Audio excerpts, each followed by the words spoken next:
Hello friends, आप सबका स्वागत है आपके पसंदीदा YouTube channel smart GK trick में। दोस्तों, मैं हूं शंकर शर्मा और यूट्यूब के इस राहत प्लेटफॉर्म स्मार्ट जीके ट्रिक पे आप सबका स्वागत करता हूं। तो दोस्तों, जैसा कि हमारा इंपॉर्टेंट सेशन चल रहा था, भारतीय राज्य व्यवस्था के अंतर्गत हमने कराया था आप लोगों के लिए संघीय कार्यपालिका और संघीय कार्यपालिका के जो प्रमुख अंग थे, जिसमें राष्ट्रपति के बारे में मैंने बताया था कि राष्ट्रपति से संबंधित जो अनुच्छेद आते हैं आपका 52 से लेकर 61 तक, तो उन सारे जो आर्टिकल्स आते हैं उन सारे आर्टिकल्स के बारे में हमने आप लोगों को बताया था। आज भी हम राष्ट्रपति से संबंधित जितने इंपॉर्टेंट फैक्ट होंगे, जैसे अगर मैं बात करूं उनकी शक्तियों के बारे में कि उनकी शक्तियां कौन कौन सी है, उसके बारे में आज बात करने वाले हैं। और कुछ इंपॉर्टेंट और फैक्ट जो राष्ट्रपति के बारे में कि उनका जो है कि निर्वाचन किस तरीके से होता है और उनसे उनके द्वारा जो उनके निर्वाचन में जो वाद विवाद होता है उसका निपटारा कौन करता है, उन सारे चीजों के बारे में आज हम देखने वाले हैं यहाँ पे।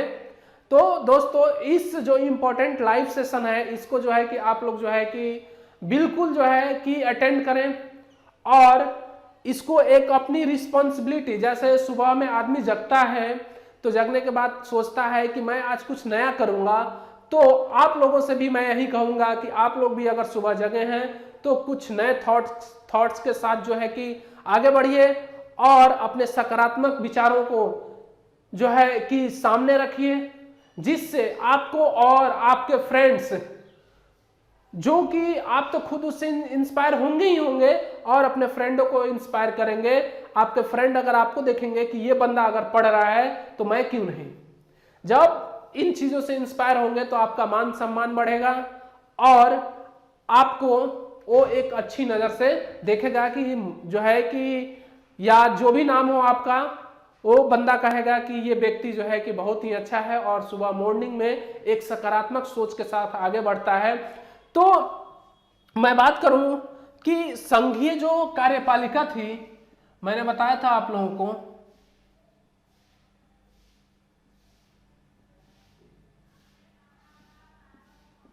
संघीय कार्यपालिका में हमारा टॉपिक था राष्ट्रपति। कार्यपालिका के प्रमुख होते हैं, ठीक। इनके लिए मैंने आर्टिकल बताया था 52 से लेकर आपका 61 तक, जबकि संघीय कार्यपालिका के जो आर्टिकल्स हैं वो हैं 52 से लेकर 78 तक। ये हैं आर्टिकल टोटल। और राष्ट्रपति के लिए अगर मैं बात करूं तो 52 से लेकर 61 तक दिए गए हैं और भी जो शक्तियां इनको प्रदान है उसके लिए भी आर्टिकल हैं, तो उनके बारे में भी मैं बात करूंगा अभी। तो सबसे पहले अगर मैं बात करूं कि जो राष्ट्रपति का चुनाव से संबंधित वाद विवाद होता है उसका निपटारा कौन करता है, तो देखिए दोस्तों, उसका निपटारा हमेशा जो है आपका सुप्रीम कोर्ट करेगा। कौन करेगा? सुप्रीम कोर्ट करेगा। क्योंकि ये मामला हो जाता है आपका किसका? केंद्र सरकार का। और केंद्र सरकार से संबंधित जो चीजें हैं उसको कौन निपटारा करेगा? आपका सुप्रीम कोर्ट करेगा, ठीक। अब मैं बात करूं कि राष्ट्रपति के चुनाव की अगर मैं बात करूं तो कौन कराता है? निर्वाचन आयोग कराता है। कौन कराता है? निर्वाचन आयोग कराता है। लेकिन राष्ट्रपति से संबंधित जितने वाद विवाद का निपटारा करेगा वो कौन करेगा? आपका सुप्रीम कोर्ट करेगा। चीजें क्लियर है? आगे मैं बात करूं कि राष्ट्रपति का जो पद होता है वो 5 साल के लिए नियुक्त होते हैं राष्ट्रपति, ठीक है। जिस दिन से वो पद धारण करेंगे उस दिन से लेकर और जब उनका जैसे कार्यकाल 5 साल पूरा होगा उस दिन तक इनका जो है कि पद जो है कि बरकरार रहता है। ये पद की अगर मैं बात करूं तो किस कंडीशन में खाली हो सकता है, तो 2 कंडीशनों में खाली होता है। एक तो राष्ट्रपति खुद जो है कि क्या दे दें? त्याग पत्र दे दें। क्या दे दें? त्याग पत्र दे दें। और दूसरा मैं बात करूं कि जो दूसरा आता है, इन पे महाभियोग अपनाया जाए। क्या है? महाभियोग लगा दिया जाए। आप लोग समझते होंगे कि महाभियोग क्या है। मैंने बताया था कि इसके लिए आर्टिकल आता है 61। क्या आता है? 61 में महाभियोग के बारे में बताया गया है कि राष्ट्रपति के ऊपर महाभियोग कैसे लगेगा। तो देखिए, मैं बताता हूं आप लोगों के लिए। संसद का कोई भी सदन हो, क्या हो? संसद का कोई भी सदन हो आपका, चाहे वो राज्यसभा हो या मैं कहूं आपका लोकसभा हो, ये किसी भी सदन के द्वारा, चाहे वो राज्यसभा या लोकसभा के द्वारा, इसके अगर 1/4 सदस्यों के द्वारा जो है कि लाया जाता है, क्या होता है, 1/4 सदस्यों के द्वारा लाया जाता है। जैसे अगर मैं कहूं कि अगर राज्यसभा में 100 मेंबर्स हैं तो इसका 1/4 सदस्य कितने हो जाएंगे, आपके 25 हो जाएंगे। तो 25 सदस्यों के द्वारा ये लाया जाता है। लेकिन अगर इसकी बहुमत की बात करें तो 2/3 बहुमत से अगर ये पारित हो जाता है राज्यसभा में, तो इसको भेज दिया जाता है आपका लोकसभा में। किसमें भेज दिया जाता है, लोकसभा में। अगर लोकसभा में लाया जाता है तो राज्यसभा में भेज दिया जाएगा। चीजें क्लियर हैं। जब 2/3 सदस्यों के द्वारा ये पारित हो जाता है राज्यसभा में, तो ये भेज दिया जाता है आपका लोकसभा में। लोकसभा क्या करता है कि इसके ऊपर जो है कि जांच आयोग बैठाता है। क्या करता है, जांच आयोग बैठाता है कि जो ये महाभियोग की प्रक्रिया अपनाई जा रही है, क्या ये ऑथेंटिक है। अगर ये ऑथेंटिक पाया जाता है तो क्या किया जाता है कि लोकसभा के भी जो है कि मेंबर्स, जो 2/3 सदस्य, अगर इसके भी क्या करते हैं, इस पर हस्ताक्षर कर देते हैं। और हस्ताक्षर करके ये अगर पारित हो जाता है तो राष्ट्रपति को क्या किया जाता है कि 14 दिन पूर्व सूचना दे दी जाती है। क्या की जाती है, 14 दिन पूर्व सूचना दे दी जाती है कि आपके ऊपर महाभियोग का प्रक्रिया अपनाया गया है। आप अपने कार्यों को सही ढंग से या सही रूप से निर्वहन नहीं कर पा रहे हैं, जिसकी वजह से ये जो है कि प्रक्रिया अपनाई जा रही है। आप इससे बचने के लिए व्यवस्था करें। ठीक, तो राष्ट्रपति क्या करेगा कि वह अपने बचने के लिए जो है कि अपना रास्ता चुनेगा। रास्ता अगर उसका सही होता है तो फिर से वह राष्ट्रपति के पद पे नियुक्त हो जाएगा। अगर उसका रास्ता ऑथेंटिक पाया जाता है, मतलब गलत पाया जाता है, तो उसे अपने पद से त्याग पत्र देना पड़ेगा। बताइए, चीजें क्लियर हो रही हैं। ठीक, देखिए, राष्ट्रपति बनने के लिए मैं बात करूं तो उसे किसी भी सदन का, या राज्यसभा का या लोकसभा का सदस्य होना चाहिए। ठीक, अगर वो सदस्य है तो राष्ट्रपति जो है कि बन सकता है। क्या हो सकता है, बन सकता है। लेकिन जिस दिन वो राष्ट्रपति बनेगा उसकी सदस्यता जो है राज्यसभा या लोकसभा की ऑटोमेटिक खत्म हो जाएगी। ठीक, या उस पद से उसे त्याग पत्र देना पड़ेगा, तब वो राष्ट्रपति बनेगा। राष्ट्रपति बनने के लिए जो मिनिमम आयु होनी चाहिए वो होनी चाहिए आपकी 35 वर्ष। कितनी होनी चाहिए, 35 वर्ष। और वह भारत का नागरिक होना अनिवार्य है। अगर राष्ट्रपति की मैं बात करूं कि राष्ट्रपति का पद अगर खाली है, क्या है, राष्ट्रपति का पद अगर खाली है तो 6 महीना तक वो खाली रह सकता है। लेकिन 6 महीना के बाद उस पर चुनाव का नारा अनिवार्य ही हो जाता है। ठीक है, तो ये भी क्लियर है पॉइंट आपका। तो देखिए, जब 6 महीना तक इनका जो है कि पद खाली रहता है, उस कंडीशन में क्या होता है, उस कंडीशन में जो आपका उपराष्ट्रपति होता है, उपराष्ट्रपति इनके जगह पे कार्य करेगा। अगर उपराष्ट्रपति भी नहीं है तो कौन कार्य करेगा, सुप्रीम कोर्ट का मुख्य न्यायाधीश कार्य करेगा। ठीक है, चीजें क्लियर हैं। ठीक है, आगे बढ़ते हैं। अब मैं बात करूं कि जब राष्ट्रपति शपथ लेता है तो किसका शपथ लेता है, उसके बारे में मैं बात करूं तो ये जो है कि संविधान की प्रतिरक्षा, क्या, संविधान का प्रतिरक्षा।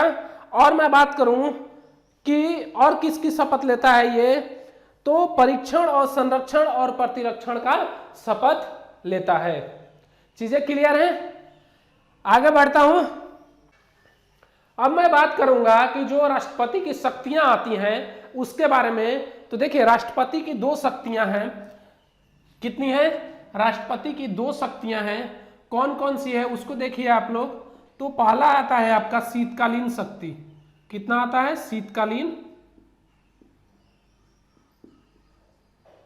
शीतकालीन शक्ति। दूसरा आता है आपका संकटकालीन शक्ति।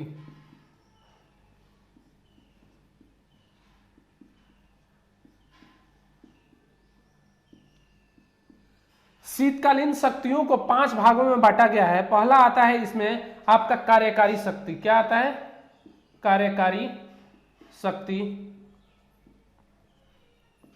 दूसरा अगर मैं बात करूं कि क्या आता है, तो दूसरा आता है इनका विधायी शक्ति। विधायी शक्ति।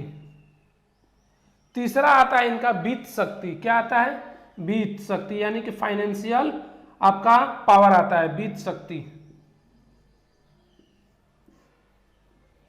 चौथा की अगर मैं बात करूं कि क्या आता है, तो इनका आता है न्यायिक शक्ति, न्यायिक शक्ति। और पांचवा की मैं बात करूं तो इनका पांचवा आता है सैन्य शक्ति। क्या आता है? सैन्य शक्ति। बताइए, चीजें क्लियर हैं? अब संकटकालीन शक्ति की अगर मैं बात करूं तो संकटकालीन शक्ति भी आपकी तीन होती हैं इनकी राष्ट्रपति की। कौन कौन सा होता है? एक राष्ट्रीय आपातकाल होता है, राष्ट्रीय आपातकाल। इसके लिए जो आर्टिकल आता है वो आता है आपका 352। ठीक। दूसरा अगर मैं बात करूं कि क्या आता है, तो राज्य आपातकाल आता है, राज्य आपातकाल। इसके लिए अगर शक्ति की मैं बात करूं आर्टिकल की, तो ये आता है आपका 356। और तीसरा की मैं बात करूं तो ये आता है वित्तीय शक्ति। क्या आता है? वित्तीय आपातकाल। सॉरी, आप शक्ति कह रहा हूं, आपातकाल। इसके लिए जो आर्टिकल आता है वो आता है 360। चीजें क्लियर हैं? राष्ट्रपति की दो शक्तियां होती हैं, एक शीतकालीन शक्तियां होती हैं और दूसरा होता है आपका संकटकालीन शक्तियां।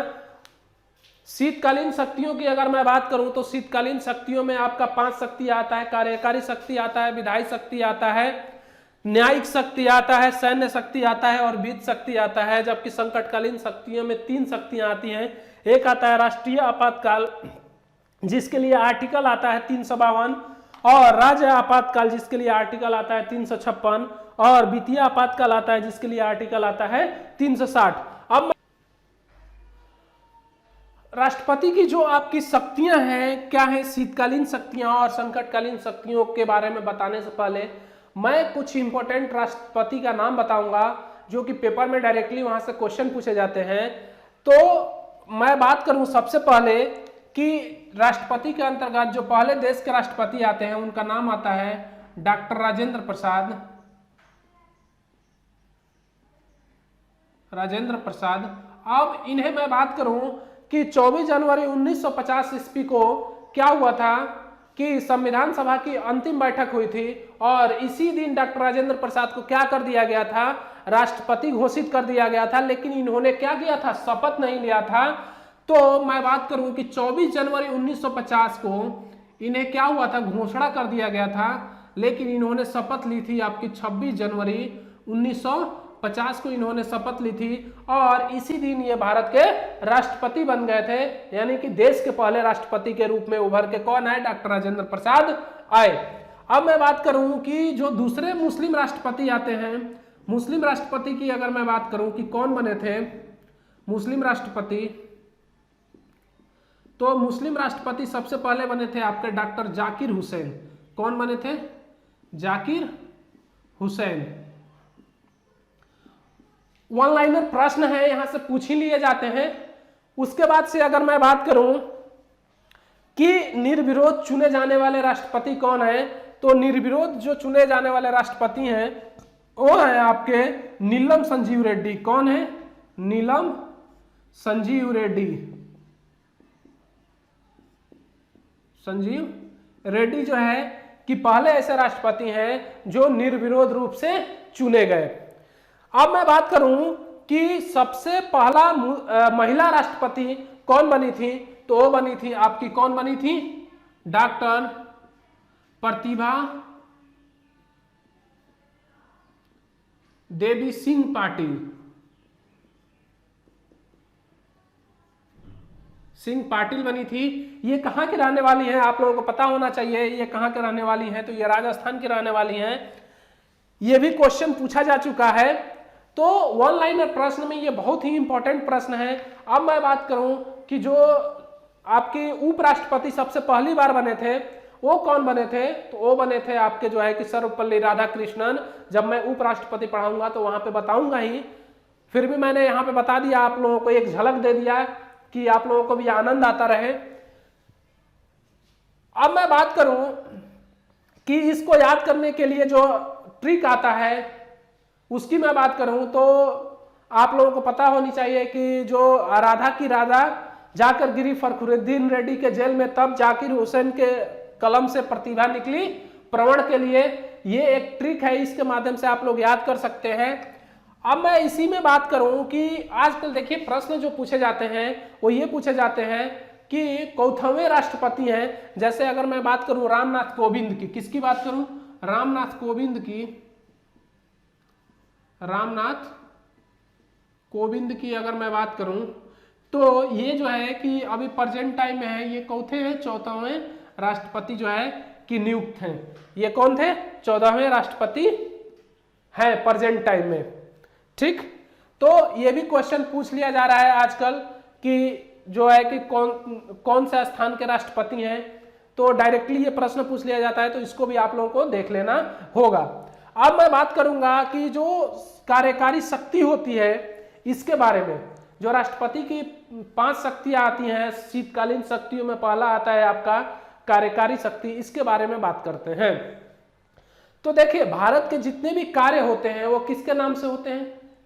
राष्ट्रपति के नाम से होते हैं। ठीक, चीजें क्लियर हैं? राष्ट्रपति की अगर मैं बात करूं तो संसद के लोकसभा में अगर मैं बात करूं, किसमें? लोकसभा में, तो वह किसको? प्रधानमंत्री को नियुक्त कर सकता है और अन्य मंत्रियों की भी नियुक्ति कौन करता है? आपका राष्ट्रपति करता है। चीजें क्लियर हैं? देखिए ये प्रश्न पूछा जा चुका है कि प्रधानमंत्री की नियुक्ति कौन करता है, तो बहुत सारे लोग जो है कि कंफ्यूज हो जाते हैं कि यार कौन करता है, पता नहीं है। देखिए यहां पे कंफ्यूज होना ही नहीं है बिल्कुल।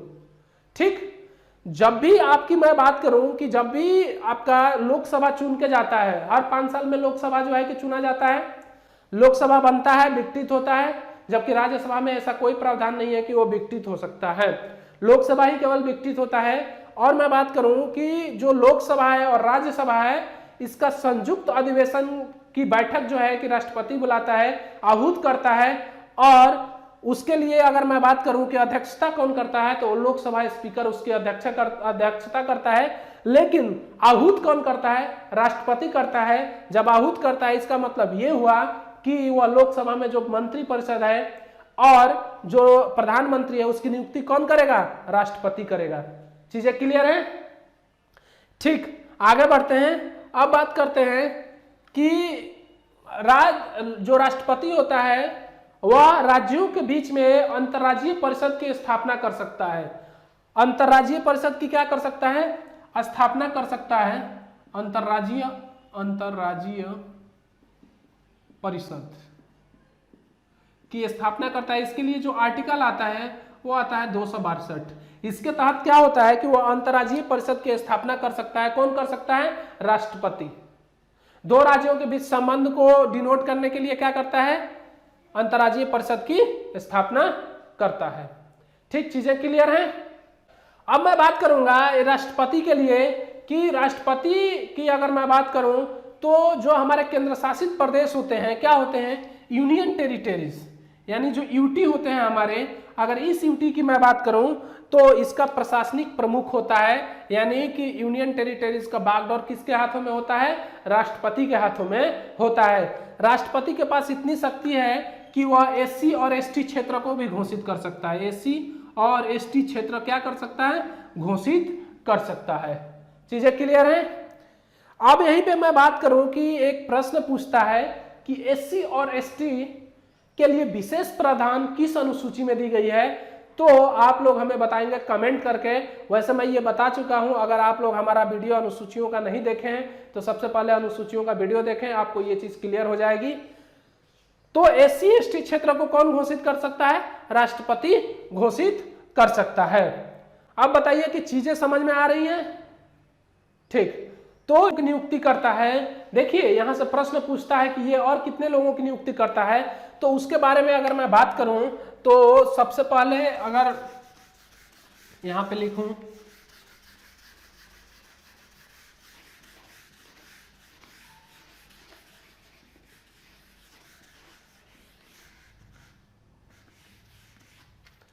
देखिए ये किसकी किसकी नियुक्ति करता है? मैंने बताया आपका कि प्रधानमंत्री की नियुक्ति करता है, ठीक। मंत्रिपरिषद की नियुक्ति करता है, मंत्रिपरिषद। तीसरा मैं बात करूं तो किसकी नियुक्ति करता है? राज्यपाल की। चौथे की अगर मैं बात करूं तो महान्यायवादी की।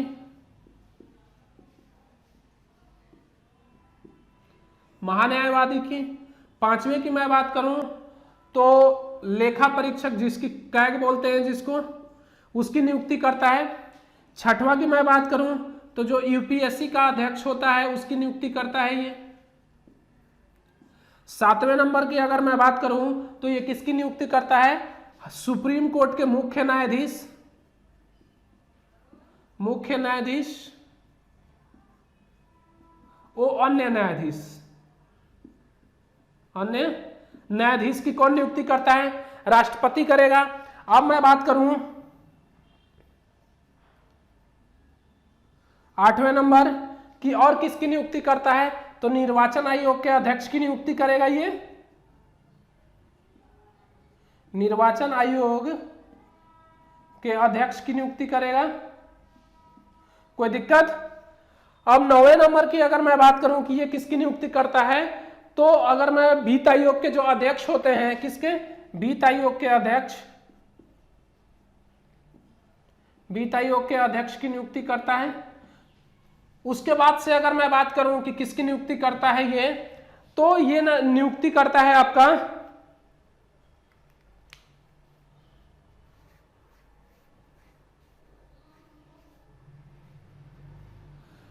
और मैं बात करूं कि किसकी नियुक्ति करता है ये, तो जो हमारा हाई कोर्ट होता है इसके मुख्य न्यायाधीश की नियुक्ति करता है।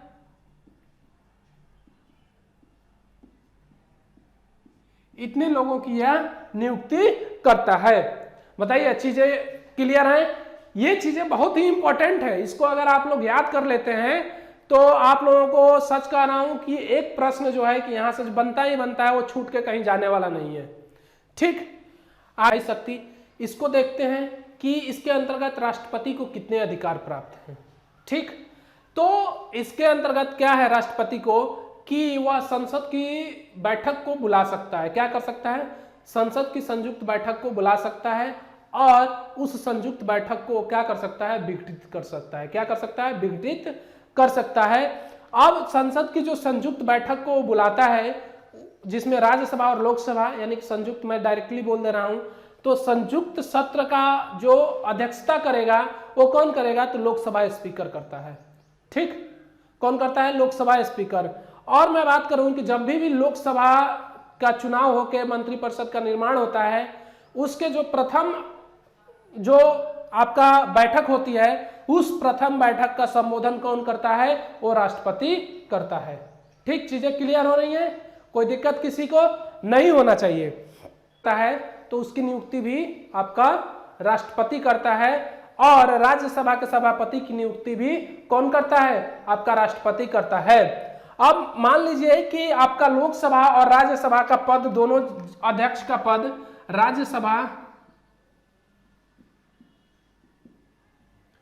राज्यसभा और लोकसभा का दोनों का अध्यक्ष पद क्या है? खाली है। यानी कि लोकसभा का सभापति का पद भी खाली है और राज्यसभा के पद का भी पद जो है कि अध्यक्ष का पद भी खाली है। तो राष्ट्रपति क्या करेगा कि उन्हीं में से, यानी कि राज्यसभा में से किसी व्यक्ति को चुन लेगा उसके सभापति के लिए, और लोकसभा में से किसी व्यक्ति को वो चुन लेगा किसके लिए? आपके लोकसभा अध्यक्ष के लिए, ठीक। चीजें क्लियर हैं? कोई दिक्कत किसी को नहीं होनी चाहिए। अब मैं बात करूं कि इस राज्यसभा में क्या करता है राष्ट्रपति? 12 सदस्यों का मनोनयन करता है। क्या करता है? 12 सदस्यों का मनोनयन करता है।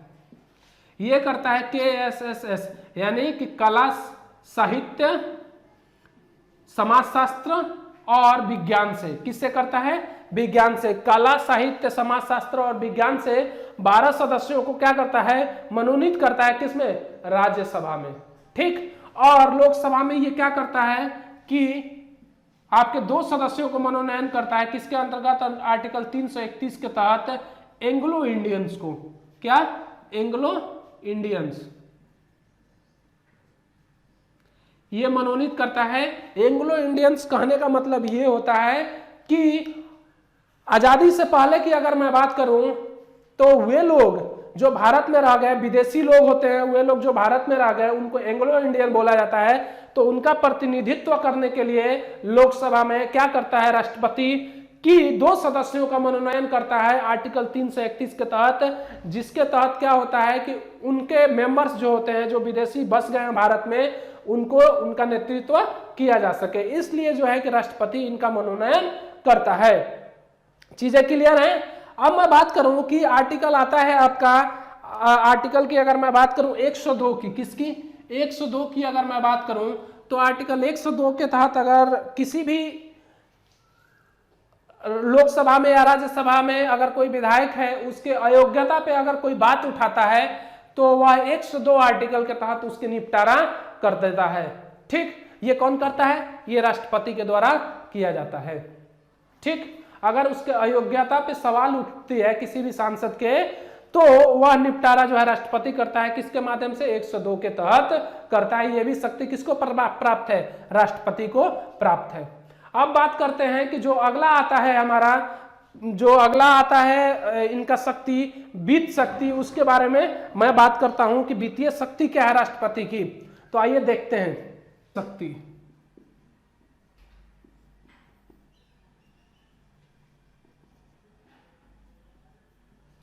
देखिए, इसकी अगर मैं बात करूं कि जो राष्ट्रपति का वित्तीय शक्ति है, इसके अंतर्गत राष्ट्रपति को कितने अधिकार प्राप्त है उसको देखिए।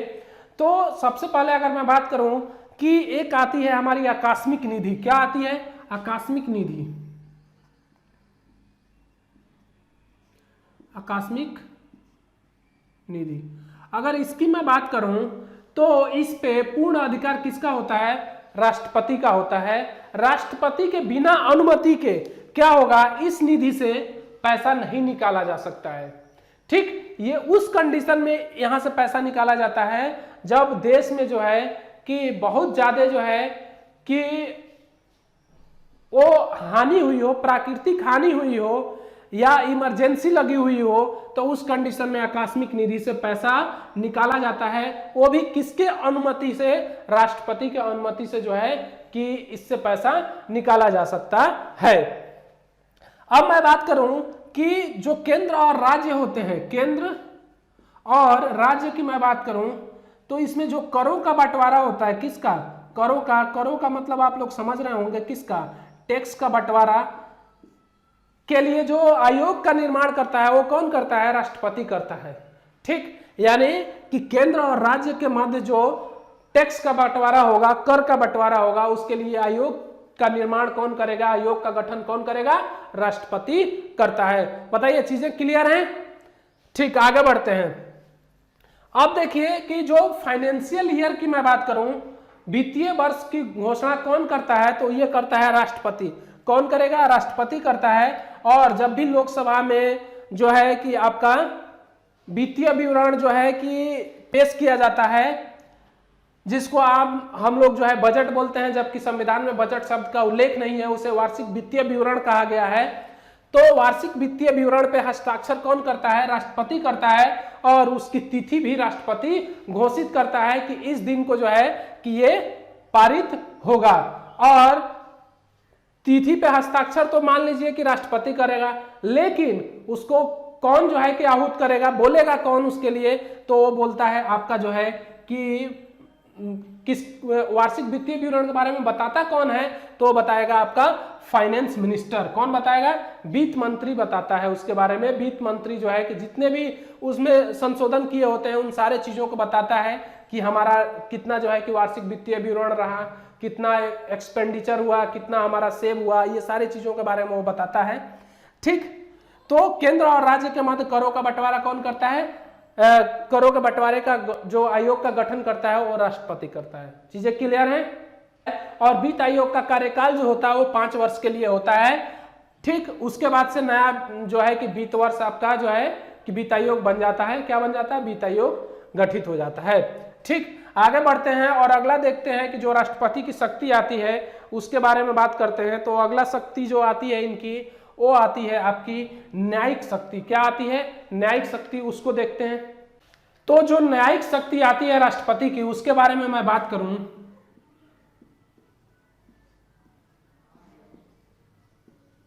देखिए ये इंपॉर्टेंट है। इसके लिए जो आर्टिकल आता है 143 आता है। क्या आता है? इसके लिए आर्टिकल 143 आता है। इसलिए मैंने आर्टिकल लिखवा दिया क्योंकि इसका आर्टिकल डायरेक्टली पेपर में पूछ लिया जाता है कि न्यायिक शक्ति का, जो राष्ट्रपति का शक्ति प्राप्त है न्यायिक शक्ति, उसके लिए आर्टिकल कितना आता है? तो 143 आता है। अब मैं बात करूं कि न्यायिक शक्ति की अगर मैं बात करूं तो देखिए क्या होता है कि जो हमारा सुप्रीम कोर्ट है, उस सुप्रीम कोर्ट से राष्ट्रपति क्या कर सकता है कि परामर्श ले सकता है। क्या ले सकता है? परामर्श ले सकता है किसी भी बात विवाद पे, किसी भी बात विवाद पे। और सुप्रीम कोर्ट भी क्या कर सकता है कि राष्ट्रपति से परामर्श ले सकता है किसी विशेष बात विवाद पे। लेकिन परामर्श तो ले सकते हैं और दे भी सकते हैं, लेकिन जरूरी नहीं है कि ये दोनों एक दूसरे का परामर्श माने। उसके लिए ये बांधे नहीं है। क्या? ये बांधे नहीं है कि ये परामर्श माने, लेकिन संवैधानिक पद होने के नाते क्या होता है कि एक दूसरे की सलाह मान ली जाती है, क्योंकि ये दोनों अपने आप में जो है कि देश के एक बहुत ही बड़े संवैधानिक पद हैं। तो इसलिए दोनों की बातें जो है कि लगभग में मान ली जाती है, लेकिन ये जरूरी नहीं है, बांधे नहीं है बातों को मानने के लिए। ठीक, चीजें क्लियर हो रही हैं? अब राष्ट्रपति क्या करता है? सभी प्रकार के न्यायिक दंड को माफ कर सकता है, चाहे वो मृत्यु दंड हो, चाहे वो आपका जीवन कारावास हो, किसी भी प्रकार का हो, या सेना के द्वारा दिया गया कोई आपका उसको दिया गया कोई सजा हो, उसको भी जो है कि वो क्या कर सकता है? माफ कर सकता है। लेकिन राज्यपाल के केस में ऐसा नहीं है। राज्यपाल जो है मृत्यु दंड को कभी नहीं माफ कर सकता है और सैन्य न्यायालयों के द्वारा दिए गए दंड को माफ नहीं करता है। बाकी सभी न्यायालयों के द्वारा दिए गए, जो राज्य में आपका हाई कोर्ट होता है उसके द्वारा दिए गए निर्णय को वो माफ कर सकता है। ठीक, वो चाहे तो। बाकी यहाँ पे जो राष्ट्रपति है ये सभी प्रकार के दंड को माफ कर सकता है, यानी मृत्यु दंड को भी माफ कर सकता है, जीवन कारावास को भी माफ कर सकता है, और सैन्य न्यायालय के द्वारा दिया गया जो आपका सजा होगी उसको भी ये माफ कर सकता है। बताइए, चीजें समझ में आ रही हैं? तो आगे बढ़ते हैं और अगला जो शक्ति आता है राष्ट्रपति की उसको देखते हैं। तो अगला जो शक्ति आता है वो आता है आपका, कौन सा शक्ति आता है? वित्त शक्ति आता है। क्या आता है? और सॉरी, सैन्य शक्ति आता है। अब राष्ट्रपति का जो अगला शक्ति आता है सैन्य शक्ति, उसके बारे में देखते हैं कि जो सैन्य शक्ति है वो क्या है राष्ट्रपति की। तो अब मैं बात करूं कि जो राष्ट्रपति का जो सैन्य शक्ति है, क्या है? सैन्य शक्ति, उसके बारे में। सैन्य शक्ति में देखिए कि राष्ट्रपति को क्या अधिकार प्राप्त है। यह अधिकार प्राप्त है कि वह तीनों सेनाओं का सर्वोच्च कमांडर होता है। क्या होता है? वह तीनों सेनाओं का सर्वोच्च कमांडर होता है।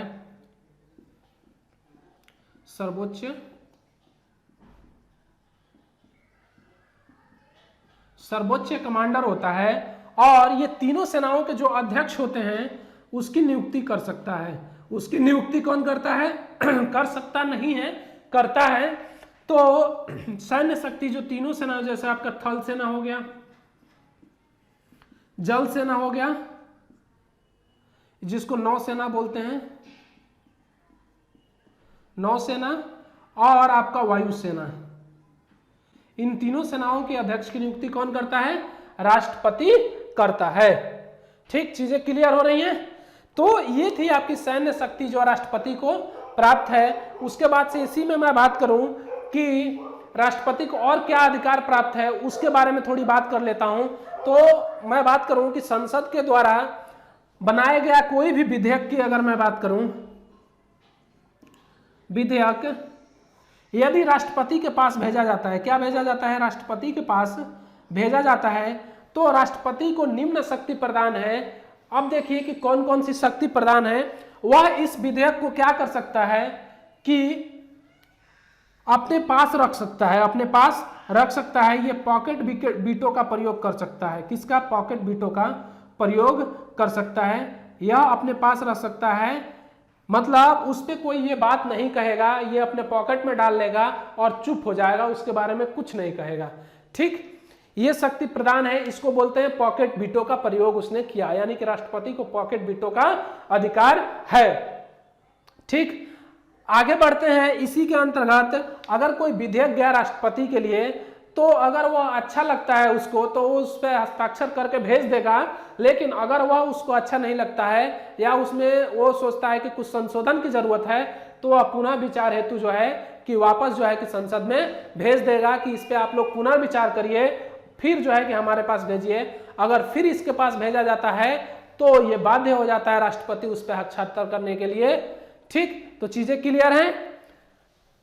उसके बाद से अगर मैं बात करूं कि यह विधेयक की, अगर मैं बात करूं कि जो धन विधेयक होता है, धन विधेयक की अगर मैं बात करूं तो धन विधेयक को अगर भेजा जाता है राष्ट्रपति के लिए कि इस पे आप हस्ताक्षर करिए, अगर राष्ट्रपति जो है कि उस पर हस्ताक्षर नहीं करता है और पुनः विचार हेतु भेज देता है, जब दूसरी बार जो है कि उसके पास भेजा जाता है तो वह मजबूर हो जाता है उस पर हस्ताक्षर करना ही करना होता है। ठीक, क्योंकि वह है आपका धन विधेयक। ठीक, चीजें क्लियर हैं कोई? अब मैं बात करूं कि राज्यपाल के बारे में बात करूं कि राज्यपाल के संबंध में अगर मैं बात करूं कि आर्टिकल आता है आपका 200, कितना आता है 200 की अगर मैं बात करूं तो इसके संबंध में राज्यपाल को यह अधिकार है कि वह राष्ट्रपति के पास क्या कर सकता है, किसी भी विधेयक को पुनः विचार हेतु क्या कर सकता है, भेज सकता है। और भेजने के बाद से ये जरूरी नहीं है कि राष्ट्रपति उसको स्वीकार करे या अस्वीकार करे, वो राष्ट्रपति की बात है कि वह इस विधेयक को क्या करता है, स्वीकृति दे सकता है। क्या कर सकता है, स्वीकृति दे सकता है, अस्वीकृत कर सकता है। ठीक, अस्वीकृत कर सकता है और पुनः विचार हेतु वापस लौटा सकता है। क्या कर सकता है, पुनः विचार हेतु वापस लौटा सकता है। ठीक, लेकिन अगर राज्यपाल पुनः उसके पास भेजता है तो यह जरूरी नहीं है, वह बाध्य नहीं है कि वह उस पर हस्ताक्षर करे, लेकिन अगर संसद के द्वारा भेजी गई पुनः तो यह बाध्य हो जाता है कि उस पर हस्ताक्षर करना ही करना पड़ता है। तो बताइए चीजें समझ में आ रही हैं? कोई दिक्कत किसी को नहीं होना चाहिए। ठीक, आगे बढ़ते हैं और कुछ और शक्तियां आती हैं जो राष्ट्रपति की, उसके बारे में देखते हैं। अब जो राष्ट्रपति की बहुत ही इंपॉर्टेंट जो है कि शक्ति आती है उसके बारे में देखिए आप लोग, तो आता है आपका अध्यादेश की शक्ति।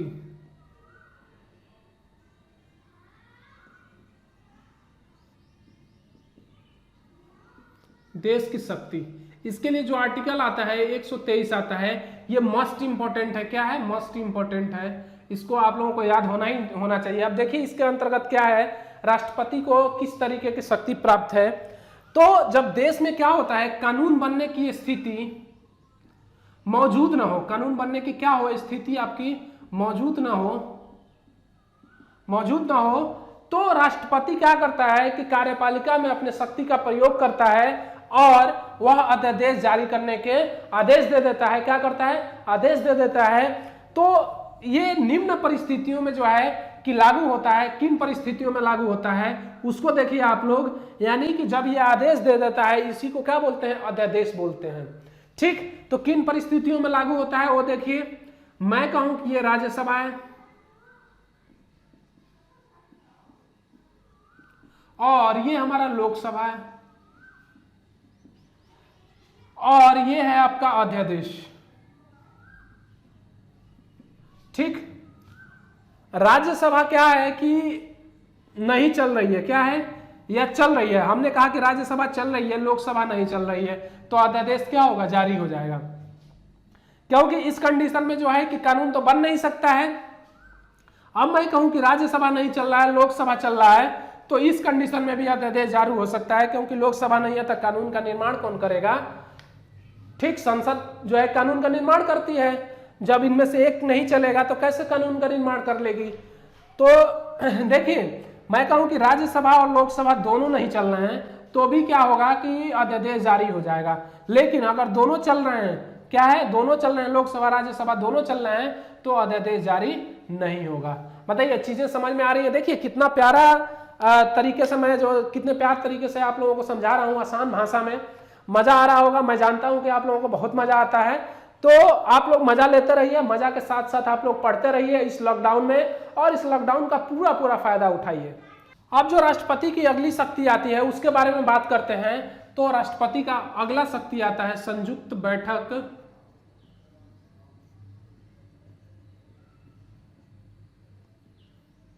बुलाने का अधिकार। क्या है इसका? इसके लिए आर्टिकल है 108। और इस आर्टिकल की अगर मैं बात करूं कि वह संयुक्त बैठक क्यों बुलाएगा राष्ट्रपति, तो जब दोनों सदनों में क्या हो, मतभेद हो, क्या हो, मतभेद हो और कोई विधेयक पारित होना हो, तो उस कंडीशन में क्या करेगा कि राष्ट्रपति संयुक्त बैठक बुलाता है। ठीक, अब इस बैठक में क्या होता है कि एक सदन में विधेयक पारित हुआ, क्या हुआ, एक सदन में मान लिया कि लोकसभा में क्या हुआ कि विधेयक पारित हो गया, इसमें पारित हो गया विधेयक। लेकिन राज्यसभा की अगर मैं बात करूं तो राज्यसभा ने क्या किया कि इस विधेयक में संशोधन किया, और वह संशोधन लोकसभा के द्वारा माना नहीं जाएगा, तो उस कंडीशन में भी संयुक्त बैठक को बुलाया जा सकता है। ठीक, या बुलाया जाता है आपका। अब मैं बात करूं, अगर राज्यसभा ने विधेयक को पारित किया लेकिन राज्यसभा ने उसे नहीं माना, तो उस कंडीशन में क्या होगा कि राष्ट्रपति संयुक्त बैठक को बुला लेगा। ठीक, आहूत करेगा। ठीक है, चीजें क्लियर हो रही हैं।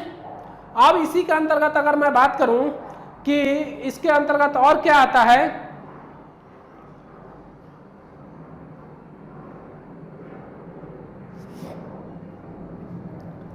अब तक मैं बात करूं कि संयुक्त बैठक कितनी बार बुलाई जा चुकी है, तो अब तक जो है कि 3 बार बुलाई जा चुकी है संयुक्त बैठक। पहला आता है इसमें दहेज प्रतिषेध एक्ट। क्या आता है? दहेज प्रतिषेध एक्ट के संबंध में 1961 में जो क्या किया गया, बुलाया गया। कब बुलाया गया? 1961 में। दूसरा अगर मैं बात करूं, बैंक से संबंधित जो बैंक सेवा आयोग की मैं बात करूं,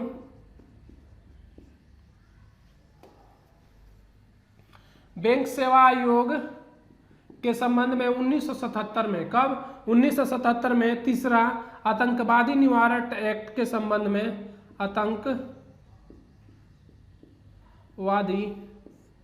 निवारक एक्ट, इसकी मैं बात करूं तो ये बुलाया गया था आपका 2002 में। इसके संबंध में जो है कि संयुक्त बैठक बुलाया गया था। अब तक जो है कि पूरे इतने दिनों में 3 बार जो है कि संविधान की संयुक्त बैठक बुलाई गई है। तो आप लोगों के सामने है, आप लोग इसको देख सकते हैं। कितना अच्छी बात है ये कि बुलाया गया और इसका जो है कि निवारण किया गया। ठीक, आगे तो दोस्तों आज के लिए इतना ही, और मिलते हैं अगले वीडियो में। राष्ट्रपति की कुछ और शक्तियां रह गई हैं, उनको लेकर मिलेंगे और एक अच्छी मुलाकात करेंगे राज्य व्यवस्था को लेकर, जिसमें मैं जो है कि चीज़ों को एकदम क्लियर करूंगा। तो आज के लिए मित्रों इतना ही, और मिलते हैं अगले वीडियो में। तो आज के लिए धन्यवाद, और आगे आने वाले के लिए जय हिंद।